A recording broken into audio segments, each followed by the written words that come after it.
Welcome to the Dole Institute of Politics. My name is Jacob McCarty, and I am a sophomore here studying political science, public administration, and leadership studies. This is my second year on the Student Advisory Board and my first as a discussion group coordinator.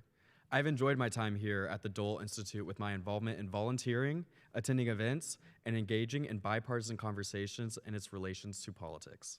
The Student Advisory Board is a bipartisan group whose members can access many great opportunities through their involvement with the Institute, including volunteering at programs, networking with our special guests, and professional development opportunities. If you are a student and would like to join the Student Advisory Board, please email us at dolesab@ku.edu or speak with a student worker after the program. A video of today's program will be available on our YouTube channel. You can also access videos of past programs by visiting our YouTube channel. A loop hearing system is available to use if you have a T-coil hearing aid. We also have a limited number of listening devices. If you have a question about the loop system, or if at any time during the program you have difficulty hearing, please alert one of our staff members. After the program, we will have some time for the audience to ask questions. If you have a question, please raise your hand, and a student worker with a microphone will come to you. Please stand if you are able and ask just one brief question. If you are a part of our virtual audience, you may submit your questions at dolequestions@ku.edu. The Dole Institute mission is to foster civil and respectful discussions around important and often difficult topics. Please phrase your questions with this in mind. Before we begin, I'd like to remind you to please turn off your cell phones. Now please join me in welcoming Dole Fellow Jonathan Shorman.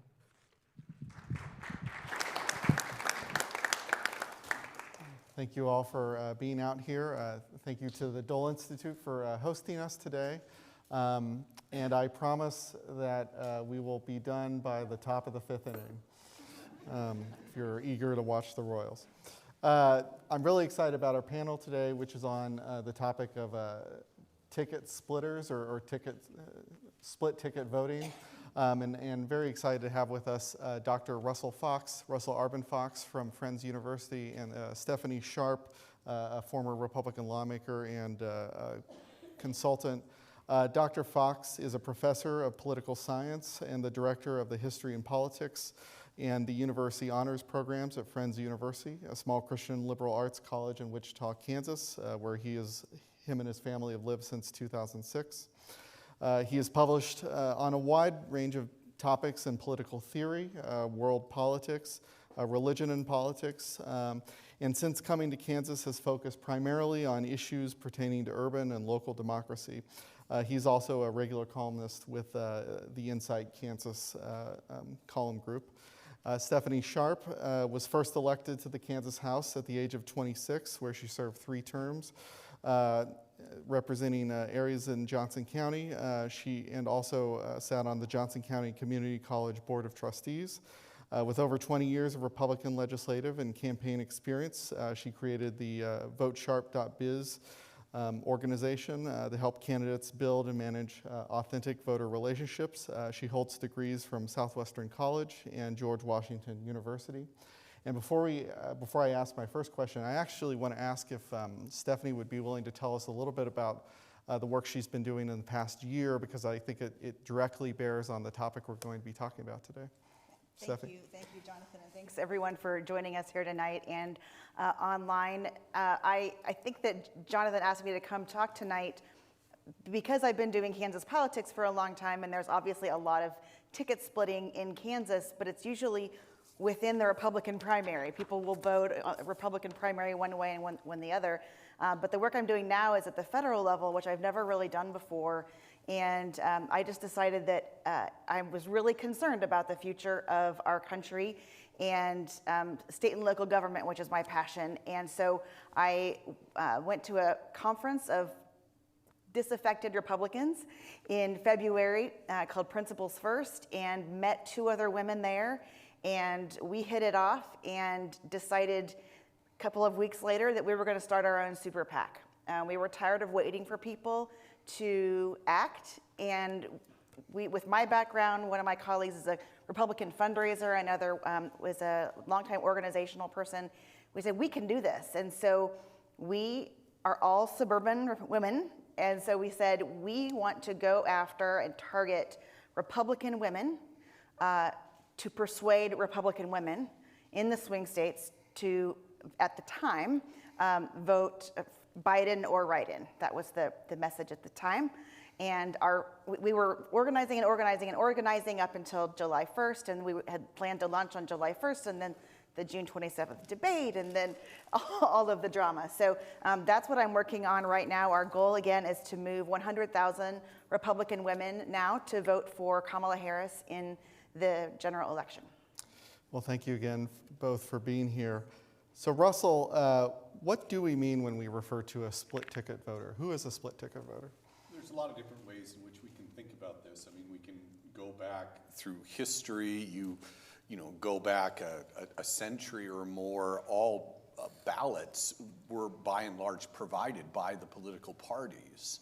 And people would just, in public, you know, deposit their ballot already pre-marked for Republican or Democratic candidates. With the introduction of the secret ballot, or the Australian ballot, it was called at the time, all of a sudden those incentives that parties face change. They can't necessarily police their own likely voters any longer, and so they have to look to influence them. And of course, some parties are going to try to influence those that they know that belong to other parties. And so ticket splitting, the idea of consciously looking for voters who are likely to vote in a particular way as agrees with, you know, their likely ideology or their likely demographics, but for one reason or another can't support certain candidates. You're going to try to find those people and convince them to move. Who are these people? I mean, by and large, it's very difficult to give a democratic portrait, or rather a demographic portrait of them. You have to look specifically at the types of candidates and the sets of voters that may or may not support those candidates. Now, what you were talking about, Stephanie, makes a great deal of sense, particularly in the context of a state like Kansas, okay? Historically, in the state of Kansas, the Republican Party has had a split between more moderate members and more, you know, radical, more constitutionalist, more libertarian, more deeply conservative members. And so the fact that there was already this division presents a lot of opportunity for people, again, like yourself, who take a look at the top of the ticket and they say, hey, we support traditional Republican Party values, we continue to endorse traditional Republican Party priorities, but we can't support this particular person. And we know why we can't support them, this person. Maybe we can't support this person because we think they're corrupt. We can't support this person because we think that they disregard our basic institutions. Well, that sort of appeal works well for people that are relatively well educated, relatively well informed, but were already maybe relatively moderate. So that's a perfect recipe to reach out to well-educated Republican voters, moderate Republican voters, maybe particularly suburban women Republican voters, and try to get them to split their tickets. Now, if you were to take a look at Arizona, or you were to take a look at Pennsylvania, the portrait of the ticket splitter there could be very, very different. But it's going to depend on some of the same fundamentals that I've mentioned already. Basically, you're going to take a look at areas where within party coalitions, you already see some divides, you already see some splits, and that's the sort of thing that maybe in particular situations might allow one party to really reach in, or dissidents within a particular party to really reach in and activate voters to move them in a ticket-splitting manner. You want to add anything to that definition? Oh, I love it. I would say the Rebel Alliance is what we often referred to. And Arizona is a great example. I think that there's a real opportunity to capitalize on ticket splitters if you're down ballot, right? If you're looking at a state like Arizona where there's Donald Trump on the top of the ticket and then Carrie Lake at the top of the ticket, and people are looking at those going, I just can't, right? If I'm a Republican down ballot, I'm going to be going for those people because we know that they want to vote Republican. but they just can't at the top 2 seats of the ticket. It's a real great opportunity, and I think you broaden the definition of what becomes a ticket splitter in that particular case. And we see the same thing in, what was the other state that's got a big, well, Florida isn't really North Carolina is the other one, where Mark Robinson, the current lieutenant governor, is also causing some issues. And so you have Trump and Robinson as the Republicans at the top of the ticket. You have a whole bunch of Republicans in North Carolina that don't want to go there. And so, finding those people down ballot is a great opportunity. The examples that you've brought up, and the examples that I'm sure most of the people here can think of in their minds, especially since 2016 and, Donald Trump's dominance over the Republican Party, the ticket splitting phenomenon has, really involved the question of what are Republican voters going to do, which one of those might be willing to bolt and support a Democratic candidate. There are, multiple Senate races, gubernatorial races across the country. I mean, certainly when you look at, Laura Kelly right here in Kansas, the question has all been about what kind of Republican voters might split. John Tester's whole career in Montana is based upon the idea of finding the Republican voters there in Montana that will split. That is kind of interesting because if you look back a half century, if you look back to the 60s and the 70s, ticket splitting was mostly on the other side of the aisle. What you were looking at was a really well-established New Deal coalition that had, was going on 30 years, 40 years of existence, and you had a lot of cultural change in the United States, and you had a lot of people that were, getting frustrated with the way the country was moving. These were Democrats that were feeling frustrated with it. They weren't going to have a problem with voting Democrat down ballot, but when it came to the big national culture war issues, they simply couldn't handle it. Democrats voting Republican were, essential to the election of Richard Nixon in '68 and then in '72. They were absolutely essential to the election of Ronald Reagan. Probably not so much in '84, because by that time you had a real shift in party coalitions taking place. But in 1980, it was very real. I mean, the whole, Reagan Democrat phenomenon that a good number of people here are, you'll remember this. That's where the ticket splitting was happening. So right now we see the activity amongst fissures within the Republican Party. Decades ago, the activity was mostly on the other side of the aisle. So how often does ticket splitting really occur today? Because we have this national narrative that we're a 50-50 country, that it's, going to be like 3,000 people in Pennsylvania that's going to decide the election. So how often are people actually crossing the aisle today in races across the country? Because it seems like we have this narrative that doesn't really happen all that much anymore. I think it happens less than people say it does. Okay. People want to say, "Oh, I vote for the person, not the party." It makes them feel good to say that, but how often it actually happens, we don't really, know. I should say we know absolutely where you vote, when you vote, the exact minute that your ballot is cast. We don't know who you vote for, so I want to remind everyone of that. But when it comes to, I lost my train of thought. You go. Well, no, but I appreciate what you were saying there because especially in an era where there's so much misinformation about voting and a lot of it conscious disinformation that's put out there, we really need to emphasize that when we talk about split ticket voting, we're talking about a phenomenon that, modern day technology and just, the brute work of counting ballots and, lining them up along voter precincts, they allow us to get a pretty good picture of, what sorts of people in what areas are voting split tickets. But it's not like we actually know who they are. We can't know that, and we wouldn't want to know that. And the people who say that they do know that, They're spreading, false information about the way elections work.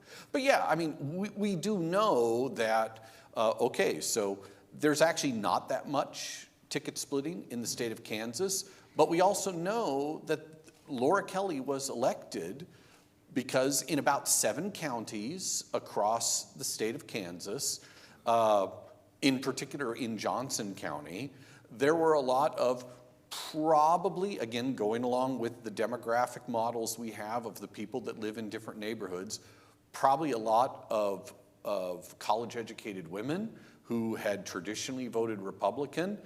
They didn't want a return to Sam Brown back. They wanted someone different, not because they had become Democrats. Some of them had become Democrats and had started voting for Democrats regularly, but a lot of them hadn't. A lot of them split their tickets in order to support particular candidates. Nationwide, the data suggests that there is less ticket splitting than there was, like, say, a half century ago. But the thing is that the amount of ticket splitting maybe doesn't matter nearly as much as the question of how much ticket splitting there is in reference to the solid straight ticket voting that exists within your particular area. Look, a voter in California that decides to split their ticket between 2 different parties is almost certainly not going to make a difference. Same thing for a voter in New York State, but a voter in Arizona, a voter in Michigan, a voter in Pennsylvania, there it can make a big difference. Normally it wouldn't make a big deal in Kansas, except that we know that because of already existing fissures within the Republican Party, certain statewide races can really take advantage of it. So yeah, there's not as much of it as there used to be, but we're so polarized anyway, there are places across the country where it still can really matter. And the parties know this and are working hard to reach those people. People like yourself, activists like yourself, are part of that whole equation. You know those voters are out there, let's try to find them. This is a bit of a detour, but I am curious, how many jurisdictions around the country still allow for straight ticket voting? How many places can you still go in and pull the lever? I don't know. When I voted in Missouri, I was working on a campaign and living in Missouri. Don't worry, I didn't, I was living in Missouri. I got to my book, and it was one of the Hanging Chad books in 2000, if you remember those. And you could push a button and to push the pin all the way through and just say straight ticket Republican. And growing up in Kansas, I'd never heard of this before, and I was very young. And so I know that Missouri, I think, has changed that. And there are even some states that have it on their ballot this year, either to do no more straight ticket voting or open their primaries or do ranked choice or blanket primaries. There's changes on the ballot this year. This can, really lead us into some deeply nerdy territory, territory that, as nerdy as I am, I'm not terribly familiar with, but I know people who have looked at this strictly in terms of the technology that's available when you vote.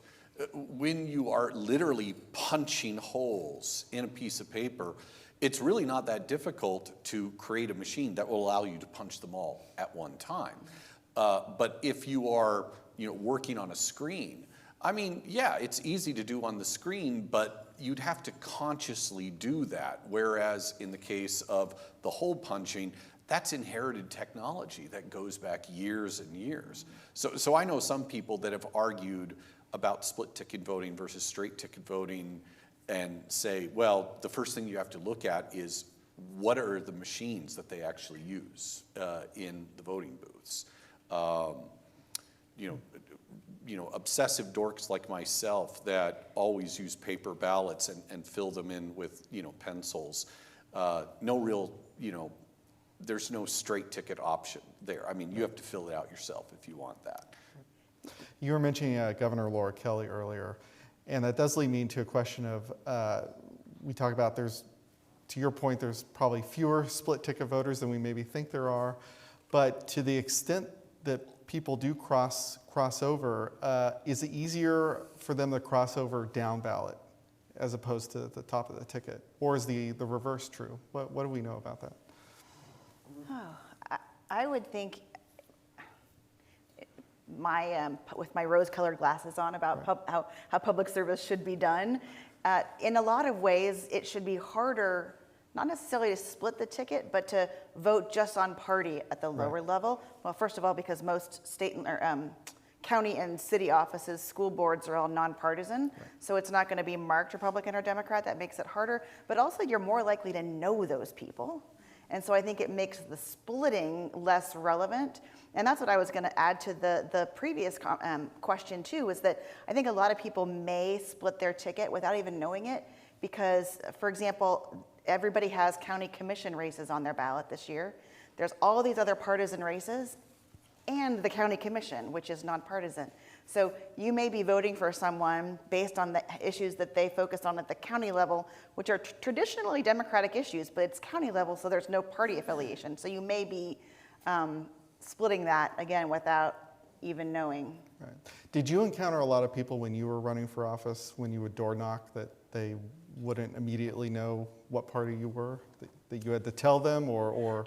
I did always wear a red shirt with an elephant on my t-shirt, so it wasn't often that, and if you're walking doors in July, you're walking at a primary, which used to be the only place that was really relevant, especially in Johnson County. I should also say I'm originally from Garden City, so if there are any Western Kansas folks in here, and went to Southwestern. So, but I mostly got the question of, and this is, when I ran in 2002, we had, for those of you that remember the Montoy school finance case, that was in the very height of all of that. And so they would literally ask me, what kind of Republican are you? Or they would say, are you going to raise taxes for public schools? And they wanted the answer to be yes. And growing up a Republican, having just, I was in Kansas, I was in Johnson County for 2 years before I ran. It was a really strange place to be, to having that kind of a split ticket. People who were saying that they want you to vote yes on taxes for your schools versus a Republican Democrat. Right. Russell, did you have any thoughts on this idea of whether it's easier or we see more kind of crossover behavior up the ballot or down the ballot? I mean, Stephanie, I think your hopes for the level of civic engagement of American voters are not misplaced. I mean, there's a whole lot of reasons to be frustrated with civic activity across the United States, but I actually do think that you really do see on the lower levels a greater likelihood of people actually recognizing names, of people being able to connect local candidates with local causes, making decisions on the basis of, a local sales tax or, a decision about a park or something along those lines. One slight correction, though, actually most county commission elections are partisan. Not all are, but there's a lot of county elections. I mean, right here in Douglas County, they're looking to move the county commission structure from 3 members up to 5 members, and part of that conversation has been the fact that Douglas County has been the only county across all the 105 counties in Kansas where Democrats have tended to dominate. And once they open it up to 5 and provide more representation for rural members of Douglas County, that's likely to change. But you're also correct that a lot of the time people don't know that. When I was researching counties across across Kansas, it was actually really very difficult to find out if these people that had been elected county commissioners were Republicans or Democrats, because of course they didn't campaign on that. The only way that you would know was to take a look at, the election results report, the ones that are filed with the Secretary of State, because they'd have to list them as Republican or Democrat. So yeah, on the local level, I think there's actually a lot of unknowing ticket splitting. Now, of course, nationally the conversation is about the sort of thing that you're involved in, where people are looking at the top of the ticket. And there's a lot of pressure not to do that. because the parties are so polarized and the narratives are so divisive. But that's in turn what makes it so important, because there's going to be places across the country where those top of the ticket splits can really make the difference. You know, you take a look at questions about whether the Democrats are going to be able to maintain control of the Senate. Well, so much of that is coming down to a couple of Senate races where the Democrats are absolutely dependent upon a certain number of Republican voters splitting their tickets. So yeah, I think there's a lot more action on the bottom of the ballot. A lot of that action we may not even be aware of. Of the stuff that's tracked at the top, it's less common, but therefore more important when it does happen. Yeah, your point about the local races reminded me of the race right now in Johnson County for sheriff, where basically Republicans, it's been almost 100 years since a Democrat has won the office of sheriff in Johnson County. It does seem to be competitive this year. That obviously raises a question of, well, what does it mean to be a Democratic sheriff versus a Republican sheriff? And the answer isn't necessarily obvious. And it gets really complicated, and this is taking us away from the topic. But the fact of the matter is that there's still an awful lot of local control over whether a race is partisan or not. So you have an awful lot of county commission races all across the state of Kansas that are in fact partisan, but the very largest county in Kansas, Johnson County, that is by statute a nonpartisan race. It's a consolidated government, and they run without party labels. So it can change from one place to another. Most people would take a look at the question of Republican sheriff versus Democratic sheriff, and they would just find that odd. And yet, if that's the way they've always done it, there's going to be people invested in keeping it that way. For candidates who are elected with that crossover support, how does that change how you approach being in office, knowing that you're only there because folks from the other side brought you there? Well, in theory, when you're elected as a representative, you're not just elected to represent just the people who voted for you. You represent everyone, and so everyone should be telling you what their priorities are, and you should be taking that into account. It doesn't always happen that way, but I think it significantly changes the way that you campaign as well, the words that you say. I was just thinking when you were asking that question, with Women for Us, that's the super PAC that I co-founded, we went to both the Republican National Committee meetings and to the Democratic National Committee meetings, and listening to the Democrats, and I had worked at the 2000 Republican National Convention in Philadelphia, and listening to the DNC speeches this year, I could close my eyes and it was the same words, it was the same intent. You could literally just change out the party affiliation. I think that because the Republican Party has gone so far to the right, there's been a lot of space opened up in the middle to grab those voters. We know, and I've been begging Republicans to do this for years, but we know that the far left Democrats, they're going to vote for the Democrat. So why appeal to them, right? There are more of us that sit somewhere in that middle. There's 10% on the right, there's 10% on the left. In Kansas, it's probably more 13% on the right, 7% on, it's somewhere. Every state's a little bit different, but there's 80% of us that sit right in that middle. And if you only split the ticket one time, if you have 10 races and you vote, R or D at the top of the ticket, and then the opposite down the rest of the ticket, that still means that you're gettable by the other side. And so it should naturally change the way that you campaign. Obviously, it should change the way you represent. But I think that getting to the office, you have to talk like you're already there. I used to tell my clients, act like you're the incumbent. Do all of the things that the best incumbent should do, and people will hire you to be their incumbent. So that's. I mean, your example, Stephanie, about the DNC, listening to the speeches that were given at the Democratic Convention. I mean, I don't think any reasonable person can look at that and not recognize that the effort to reach out to voters that for any number of different ideological or demographic reasons would likely never vote for you, but are currently open to voting for you, is absolutely being heard. I mean, the language from the Democratic Party from the very top of the ticket on down in regards to the border, in regards to, gun ownership. I mean, this is not language that is appealing to the really progressive side of the Democratic Party, because they're already there. I mean, obviously, if you, really want to get into this, there's a lot of worries about, college students in Michigan may not support the Democrats, and that could put the state in play and all of those sorts of things. But broadly, nationally speaking, they know that there's far more moderate Republicans to gain than there are far left Democrats to lose. And on a different level, you could say the same thing about Laura Kelly here in Kansas. I mean, the stakes are not as clear, and the sorts of issues that have ultimately come before her to, sign or veto or to campaign on, have, maybe not been especially nuanced.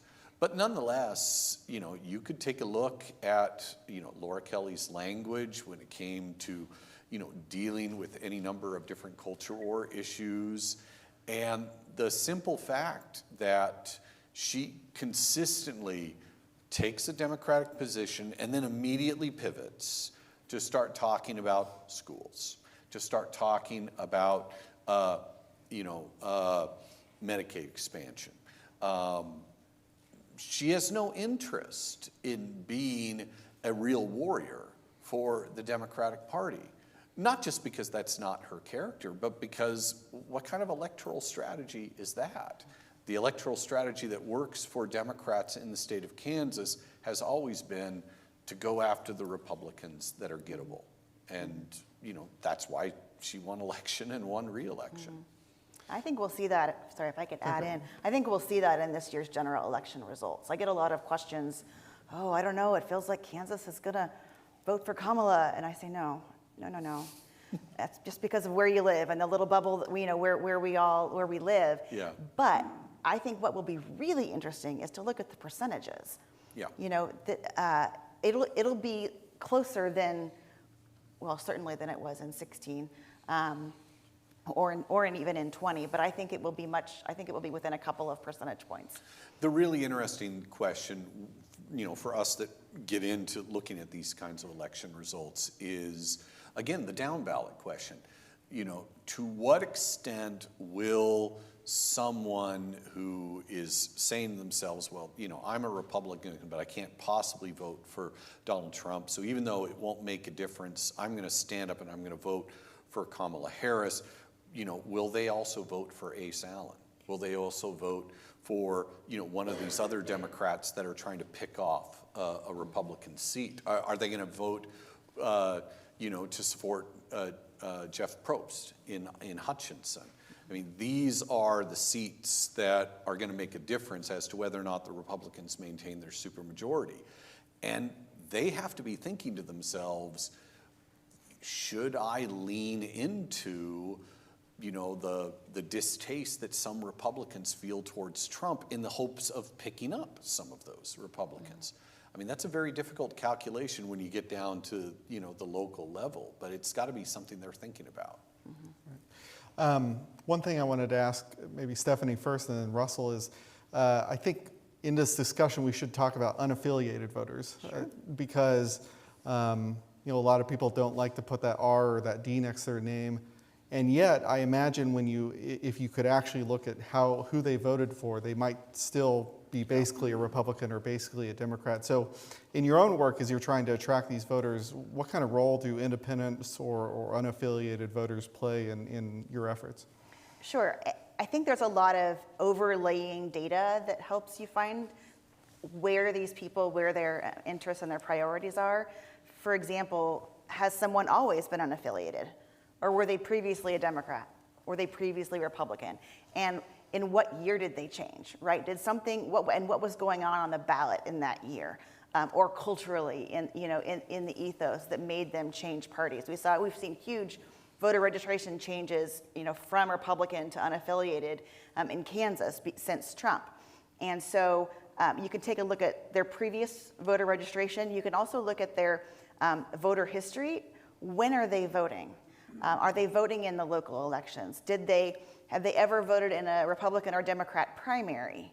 Have they changed their, it's going to get a little deep into Kansas voting procedures, but this is the place to get deep. Right. As an unaffiliated voter, you can walk into the poll, ask to vote for the Republican ballot, and then I'm talking about the primary.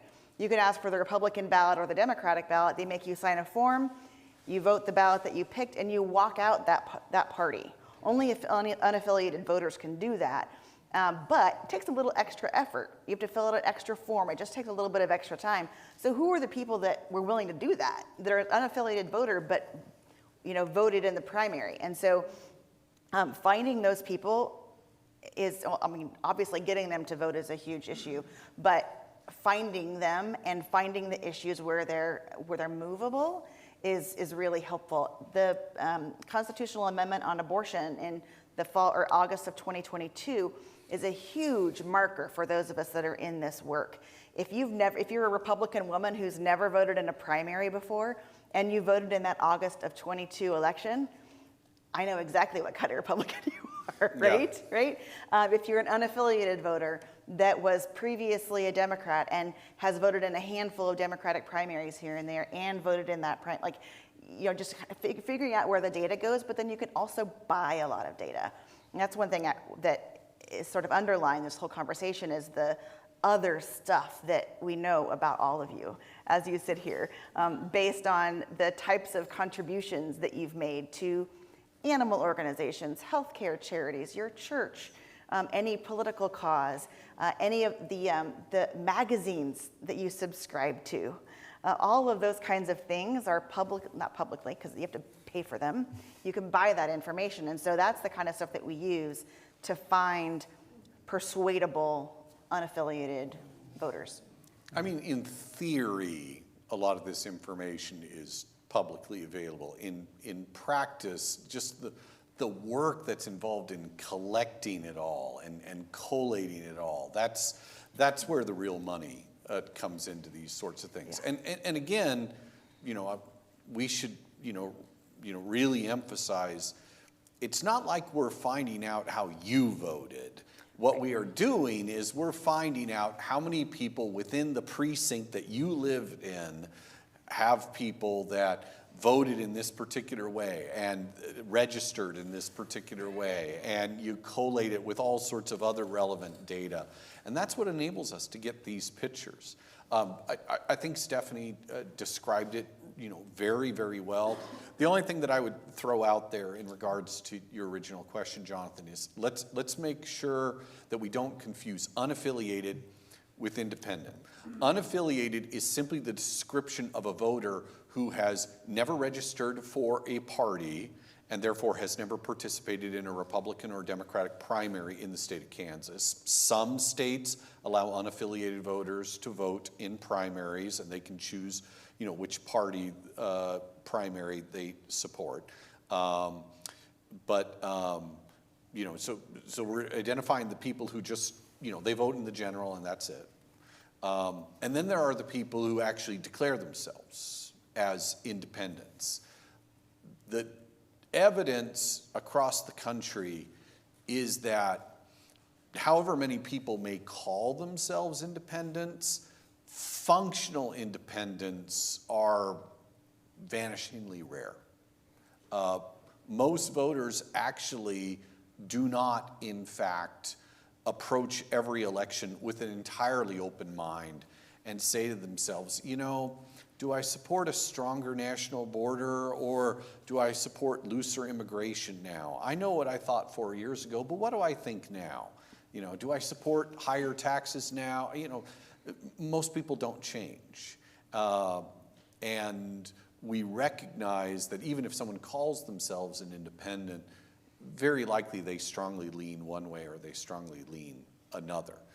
That being said, the unaffiliated category is so much larger than the independent category. So it's important to look at unaffiliated voters. And the point that that you made, Stephanie, about us being able to predict how unaffiliated voters will break on the basis of a few key issues, on a few key elections, is really important.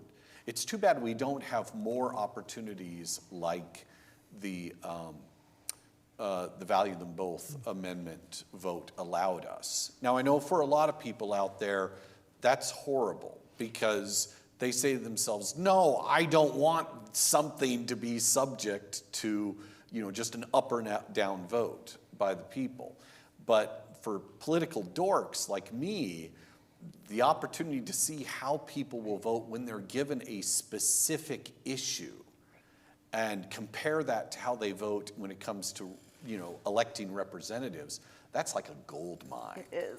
That's good we stuff. learned so much about Kansas in the summer of 2022. Yes. And most For of better us or worse. and most of us were so wrong.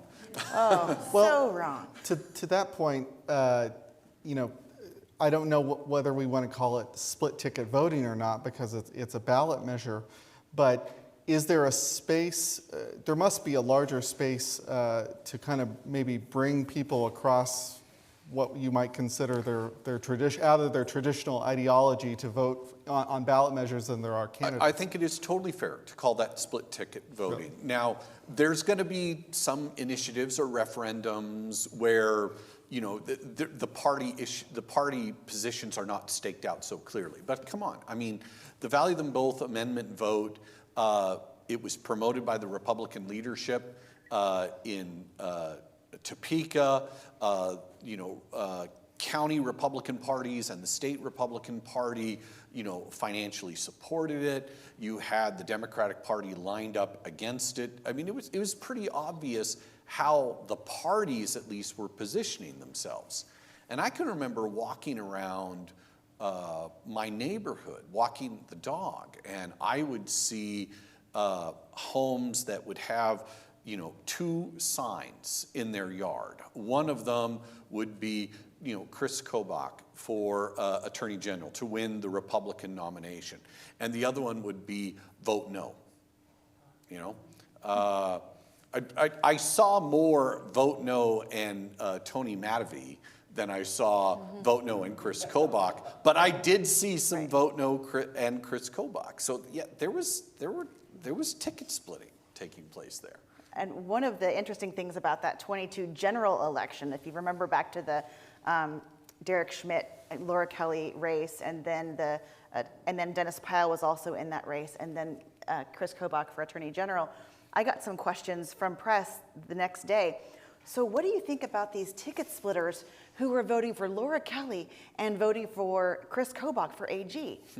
They're not voting for Laura Kelly for governor. They're voting for Dennis Pyle for governor. I think he got 3,000 votes, the exact difference between the two. Something like that. Yeah, but there was like this third party, very, very conservative ticket, and they were voting with the, so it's not always just the two at the top of the ticket. Sometimes there's a little niche candidate in there that's going to steal exactly the number of votes that you need to win. Yeah.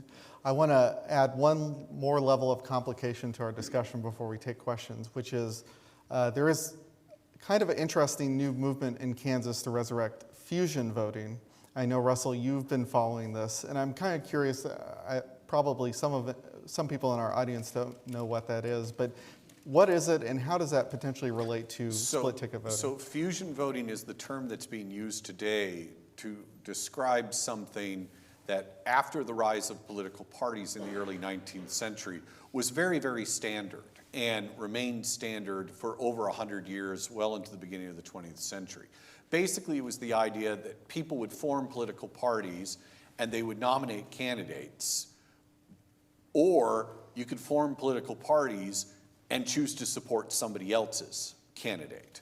So to use the kind of party labels that are common today, you could have the Republican Party nominate someone and then the Libertarian Party decides to endorse that candidate. That's what's called fusion voting. In the first part of the 20th century, for a variety of reasons, most of which were just parties trying to defend their territory, most states made what we call fusion voting illegal. The only two states that didn't were New York and Connecticut. The idea of bringing back fusion voting is to basically expand the options that are available to the electorate. I mean, the Libertarian Party can nominate candidates, but for a lot of reasons that are part of our basic election architecture, it's very, very difficult for minor party candidates, third-party candidates, to win a majority of votes, because most voters want to vote for someone who wins, and so they're going to gravitate to one of the two dominant options. But if you would allow the Libertarians to organize as a group and then say, and we endorse the Republican candidate, and you actually have a separate line on the ballot that says that, then the Libertarians can say, yeah, maybe we will provide our support to that candidate. And maybe that candidate will think to themselves, you know, I ought to take the extra effort to reach out to the Libertarians. So that's the idea, at least, that if fusion voting becomes legal again, over a period of a few election cycles, you could really end up with a different electoral landscape as candidates start reaching out to more voters of very distinct ideological positions. There is a group in Kansas called the United Kansas Party that is attempting to push this forward. They endorsed 3 candidates that are running for state office. 2 of them are still in the running. One of them was put out in the primary, and now they're just running as an independent. But you do have, you know, this effort. How would split ticket voting fit into that? In a world where you had fusion voting as just a normal thing, split ticket voting really wouldn't be much of a phenomenon, because people could stick with their parties, and their parties could endorse a variety of candidates, and they might be really satisfied with voting for those candidates as libertarians or as members of their third party, even though that candidate themselves was primarily from, you know, one of the larger parties. Again, it's something that you could get really nerdy about, because at the same time that fusion voting was going away, you had changes in the way elections were run, you know, the introduction of the secret ballot and so forth. So a lot of things changed at the same time. Bringing it back now in our new environment, it's hard to predict how it would work. But, you know, the idea is allowing people that have a greater variety of ideological perspectives to nonetheless have a stake in elections, rather than just voting for people that they know that they can't win. They can get candidates to compete to get the support of voters who might be outside their main coalition.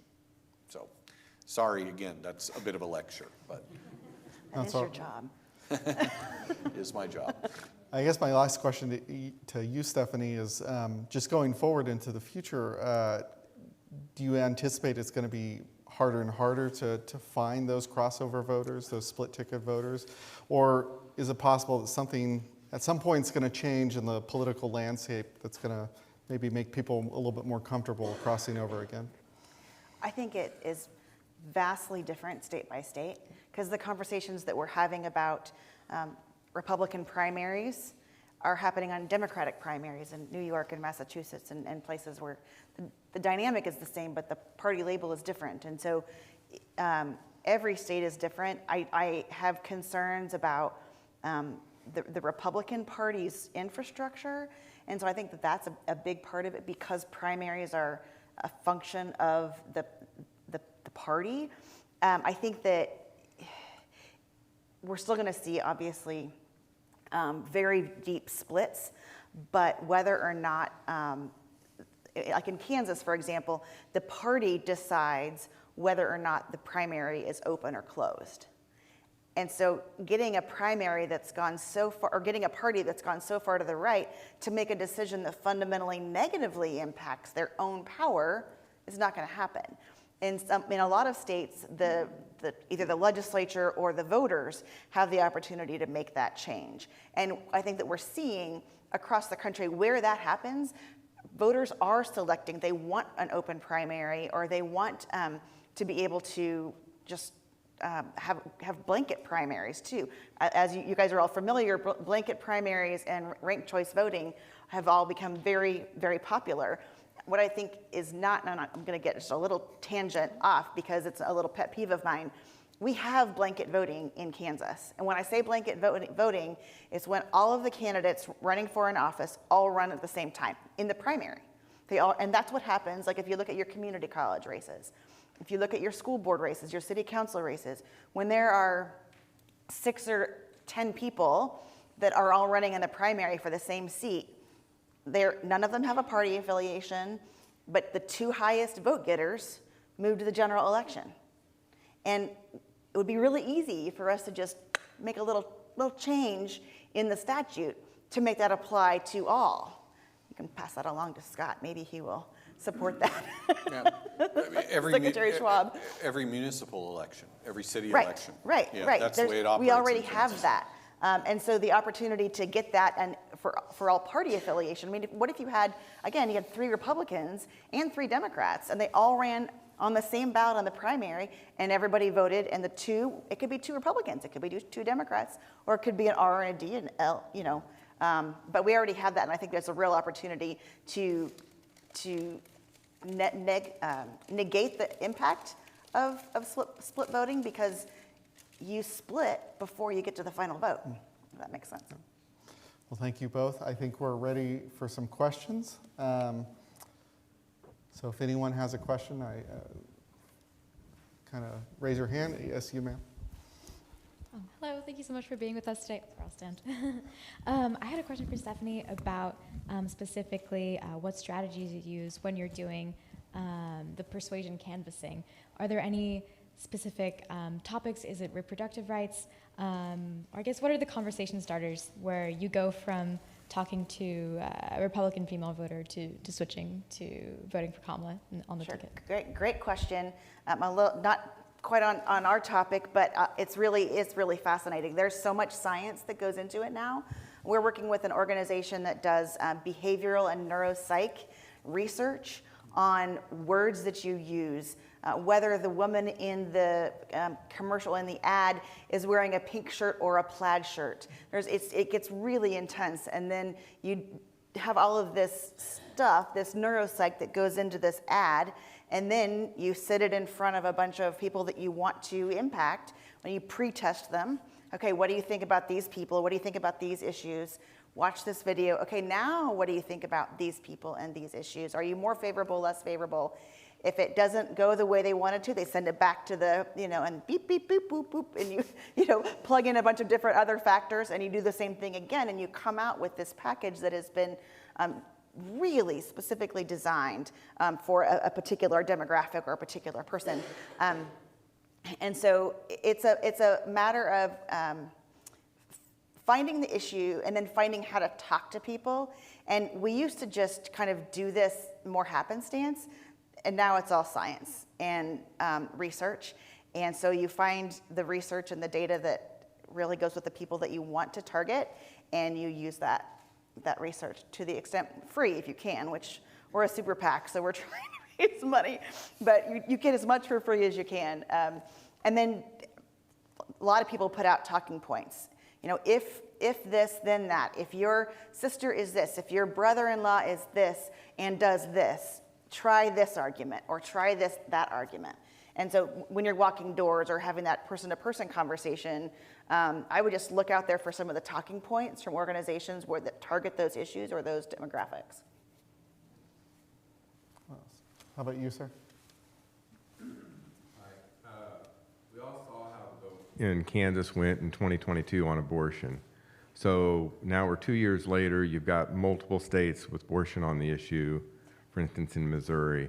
So how likely is it that someone is going to vote yes on abortion in Missouri, but still vote for Hawley? I mean, the two votes don't equate. I mean, the evidence here in Kansas is that it's quite likely. I mean, there was a huge amount of talk in Democratic circles here in Kansas after the amendment vote in August that this is going to really make a difference come November. Not that much. I mean, Laura Kelly's, her reelection in 2022 was not, as best as we can tell, the result of a whole bunch of new voters that were registered and fired up, because of the August 22 amendment vote. Turnout in the general election in 2022, I mean, it was up, but it was not up the way. 49%. Yeah, it was not up the way the August vote was up. Right. So there is absolutely going to be some carryover in Missouri, but you're also going to have a whole lot of people in Missouri who are going to vote according to the traditional party patterns that they're comfortable with. But when it comes to that issue, they're going to be willing to break. I mean, obviously, you don't see a whole lot of elections like that. Like I said, it'd be neat. As a political dork, I would like to see more of them. So maybe Missouri will demonstrate that in some ways Kansas was an outlier. And maybe it's going to demonstrate that there is more carryover.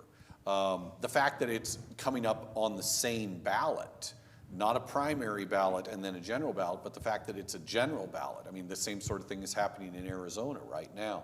So, I mean, we'll see, but my guess would be that, yeah, there's absolutely going to be plenty of ticket splitters in Missouri when it comes to the question of abortion in the same way that there was here in Kansas. I'm kind of bummed as well that it's on the general election on the presidential year. That's ideally, again, the rose-colored glasses like legislator in me. Yes, you should always put those things on the election cycle with the most turnout, right? That's the fairest way to do this. But then also the data nerd in me is like, but I really kind of want it by itself over here, right. where I can use it really as measurement. And so I think that the turnout issue in the Kansas general election to the primary in 22 was mostly a function of a midterm cycle. Even though I say a midterm cycle, but the midterm cycles since Trump was elected in 16, they have just, our turnout has gone through the roof in every election, in every city council election, local elections, and the midterms have gone through the roof. But it's still not as high as a presidential. So I think that we're going to have super high turnout. But I wish that we'd be able to know, are they there for the abortion amendment? Or are they there for Hawley? Or they're there for the abortion amendment and they happen to vote for or against Hawley? I think are you wanting to know specifically that people will say, yes, I want to ban it, or no, I don't want to ban abortion, but yes, I want Josh Hawley? Is that what? Well, basically, the voter that's going to say, yes, I want abortion access, but then they're going to vote for Hawley, which really negates your vote. Let's take this seriously. There are ways in which Hawley is tied to questions about abortion in the way that most senatorial or gubernatorial, or for that matter, presidential candidates are not. I mean, I think it's actually ambiguous, the degree to which most people, let me rephrase that. I think it actually would have been ambiguous, the degree to which Donald Trump would have been connected in the minds of most voters to the abortion issue if he hadn't chosen J.D. Vance as his vice president. He did that, and it's really, really difficult for Donald Trump to peel himself away from anti-abortion social conservatism. So yeah, somebody like Josh Hawley, you might be able to say the same thing about Carrie Lake in Arizona. I don't know. It'll be an interesting election to try as best we can to dig down into the data. The fact that it's a general election in a presidential election year means that there's going to be a whole bunch of turnout that'll probably swamp the other data. But yeah, I mean, Hawley, his record is distinct enough that the number of people who vote for abortion rights but also vote for Hawley, that'll be really interesting to try to discover. I mean, it's going to happen, but how much will it happen? Does it make any difference to this Missouri question, the fact that the Kansas question was on preserving the status quo and the Missouri question is on overturning the status quo? In that Kansas was preserving abortion access, Right. Missouri is overturning the ban. It probably will, though how much it will is hard to judge. But yeah, I mean, there's always going to be at least a certain number of voters, particularly those that are somewhat low propensity voters, that are going to think in terms of, this works fine for me, why change it? But of course, then again, some of that is the actual language Right. of the issue itself. I mean, there were people that were still complaining about the language of the Value Them Both amendment, all the way through November and beyond. So, I mean, what is actually the language of the Missouri, The Missouri, one? I don't know. It's Do you know the several Missouri paragraphs. language? Is it yes or no? It's a yes or no question. It's a Right. Yes, no abortion rights, or no, yes for abortion rights? yes for abortion rights. Okay, so that one's a little bit Okay. more straightforward. That is straightforward. Okay, I think. How about you, sir? In the team Kansas. Or wait, Get can you the- wait for the microphone? Yeah. Sure. Thank you. Okay. Like a lot of people in this room, we're sort of interested in the notion of overturning the supermajorities in the state legislature. And I've always been curious for people who follow this stuff, which set of races, how many, half a dozen, 8, 10 races, which of those do you think are most important and most likely to offer opportunities to break the supermajority? I don't know how Well, many you I know. mean, I mentioned Ace Allen before, the 28th district in Johnson County. I think that, the Democrats are looking at that one very, very closely to kick out the Republican incumbent, Carl Turner. It's Vanessa West, also in Johnson County, looking, that's the 39th district, looking to kick out Angela That's where I live, Steins. so it's a Okay. good- What, can you very- speak to that? Yeah, I was at an event earlier this week and met Vanessa for the first time in person, and it's a very tight race. How are the and- lawn signs looking? Right, signs. Yeah. Signs don't win races.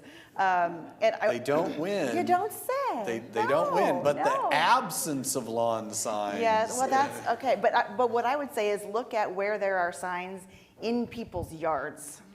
Yeah. Because a lot of the times, if people can't get signs in yards because they don't have support, they will drop them on every right of way in every corner, and it is so trashy. I despise yard signs. At the same time, I think they can be very well deployed. Yeah. But Another one would be, and I also mentioned this one before, Jason Probst in Hutchinson, Democrat trying to hold on to his seat against a really well-funded opponent. So, and there's a few others that we could mention. It's mostly going to come down to Johnson County.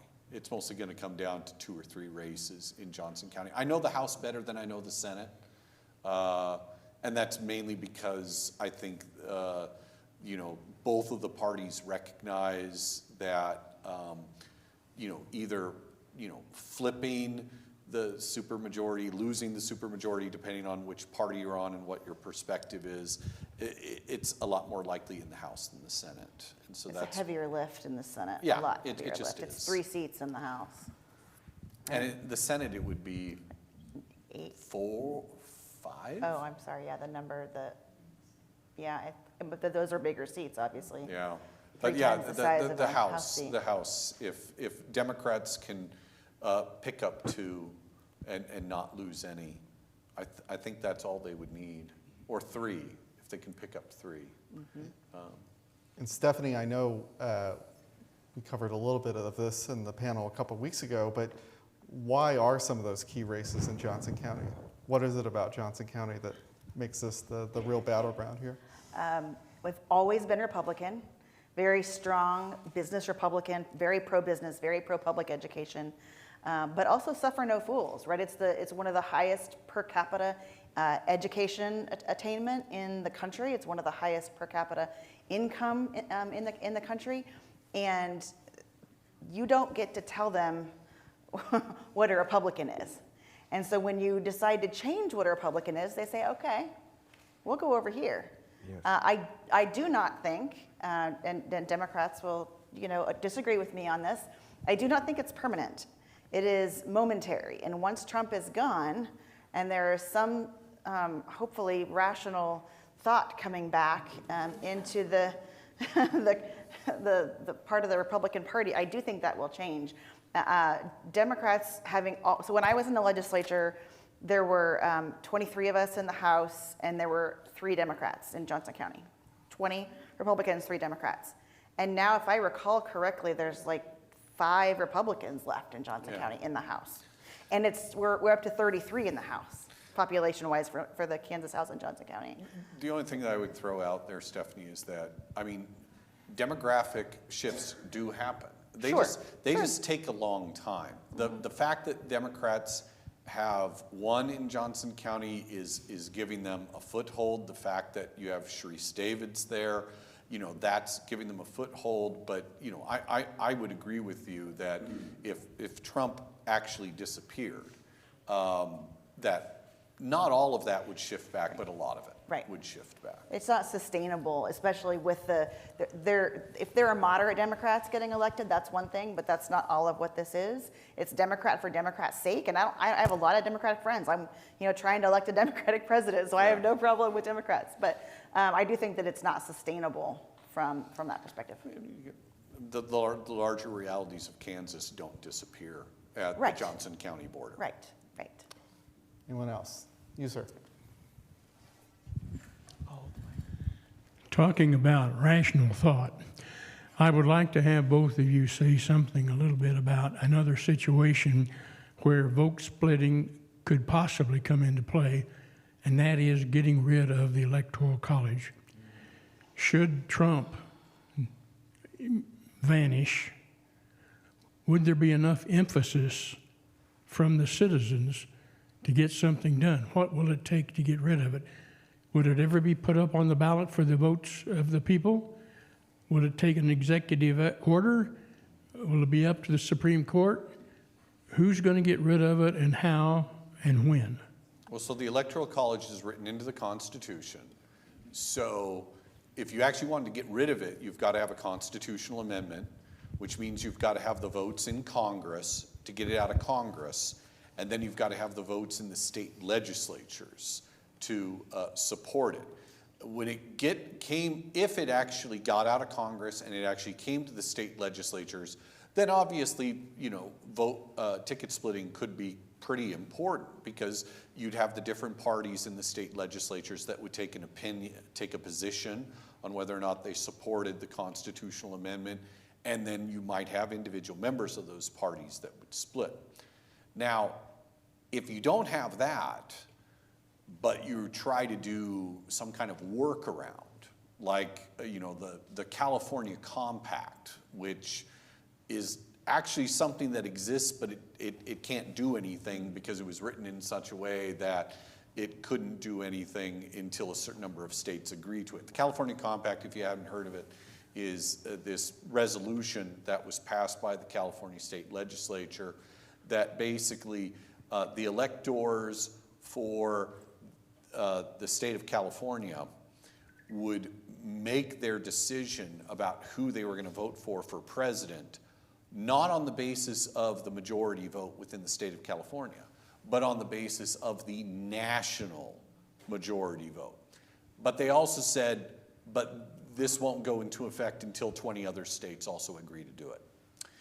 20 other states have not agreed to do it. If we actually got to the point where you had other states voting on the California Compact, it could be the same sort of ticket splitting thing. You know, there could be some, you know, good government Republican here in Topeka or some good government Democrat in Albany, in New York State, who goes against the interests of their party as the dominant party and say, yeah, I think we should actually move to a national thing. And so you could get the states that would agree to it. I actually think that if the California Compact got to the point where it was going to go into an effect, you'd probably have some voters that would find some lawyer that would agree with them that somehow their 14th Amendment rights are being violated, and they'd appeal to the Supreme Court. So the constitutional amendment is probably the only real way to do it, which means that a whole lot's going to have to change before it could ever happen. Well, and a constitutional amendment, to get that passed in rural states where it would completely eliminate any power that rural states have. My frustration is the same as yours, that we have an electoral college where the people that win, you're a president over property, not actually population or people. And that property has more voting value than the people do, which is completely anti-constitutional, like completely against the Constitution. I wish more states, or let me put it this way, I wish more state parties would be open to exploring and pushing their members to look into and maybe vote for the sorts of changes in electoral college vote distribution that you have in Nebraska and Maine. Those are two states that have divided up their electoral college votes so that they're not winner take all, they are based upon congressional districts. Well, technically, so like Nebraska has 5 electoral college votes because it's got 2 senators and it's got 3 congressional districts, total of 5, so they give it 5 electoral college votes. They've passed a law saying that these electoral college votes, or at least 3 of them, are going to be distributed on the basis of how the majority of the vote goes in congressional districts. So statewide, you know, in 2020, statewide, Trump won Nebraska, so they got 2 electoral college votes. Then he was also the majority vote winner in 2 of those congressional districts, 2 more electoral college votes. But Omaha went for Biden, so Biden got 1. Maine has the similar sort of thing. If more states did that, it could really upset the apple cart. But I don't see a lot of indication that many states are interested. And in fact, there's a huge push in Nebraska to get rid of it. Right. Though I don't know what the status of that. I think it's dead for this year. Is it dead? Yeah. Yeah. Some member of the legislature said, you know, they weren't going to vote for it, so it never came up. So there you go. I think we'll take one more question if there's one more. Well, I'll ask a final question, which is, all things being equal, would presidential campaigns rather run a national campaign or focus on battlegrounds? Do you have any insight into that, since we're talking about the Electoral College? Well, you have to make it look like you're running nationally, but you're really just running into battlegrounds. If you look at, I think that even before the change in Canada, I think President Biden had 50 offices in Pennsylvania. 50 offices in one state.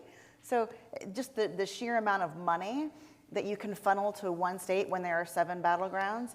And it's in places like Kansas and Missouri, you can put an ad in Kansas City and you hit both.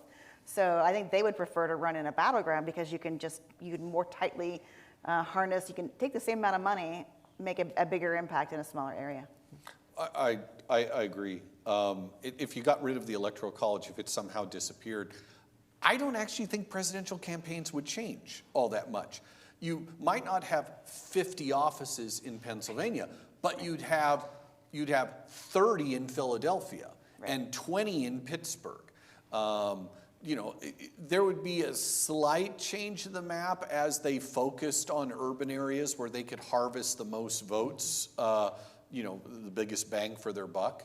But, you know, what that means is that, again, not a lot of presidential candidates are going to visit Kansas. Right. You know? Bob Dole did. Bob Dole did. Bob Dole. I think Richard Nixon visited all 50 states. Wow. Just because he thought, hey, Alaska, those voters matter. They do. Well, I think Bob Dole is an appropriate note to end on. Yeah. Stephanie, Russell, thank you both for being here. Thank you all for coming. And thank you to the Dole Institute for hosting this. We'll have another program on this time on Congress, and in 2 more weeks from now, I hope you all can come out to that. Thank you so much. Thanks, everyone. Thank you.